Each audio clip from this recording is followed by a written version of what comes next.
Hello welcome back to another video Divya things. ఈ రోజు ఉల్లిపాయ పెరుగు పచ్చడి అయితే ఎలా చేశానో చూడండి. ముందుగా స్టవ్ వెలిగించుకొని కడాయి పెట్టుకొని కొంచెం నూనె వేసుకొని పల్లీలు వేసుకొని అయితే లైట్గా అయితే వేయించుకున్నాను.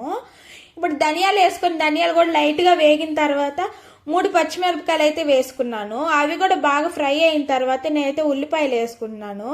ఉల్లిపాయలు కూడా బాగా ఫ్రై అయిన తర్వాత స్టవ్ ఆఫ్ చేసి చల్లారిన తర్వాత అయితే నేనైతే మిక్సీ పట్టేసుకున్నాను.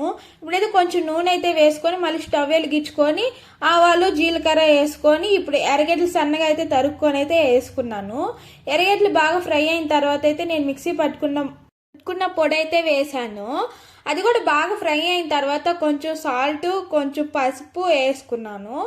అది వేసుకొని అయితే బాగా అయితే మనం కలుపుకోవాలి. బాగా అయితే కలుపుకొని స్టవ్ ఆఫ్ చేసేసుకోవాలి. ఇప్పుడు ఒక బౌల్లో మనం అయితే పెరుగు వేసుకొని పెరుగులో అయితే మనం వేసుకొని బాగా అయితే మిక్స్ చేసుకోవాలి. ఇంతేనండి ఉల్లిపాయ పెరుగు పచ్చడి అయితేను. దీంట్లోకి అయితే ఏ తాలింపైన అయితే బాగుంటుంది. నేనైతే బీట్రూట్ ఫ్రై చేశాను, అది కూడా వీడియో పెడతాను. ఈ వీడియో మీకు నచ్చినట్లయితే ప్లీజ్ లైక్ చేయండి, షేర్ చేయండి, సబ్స్క్రైబ్ చేసుకోండి.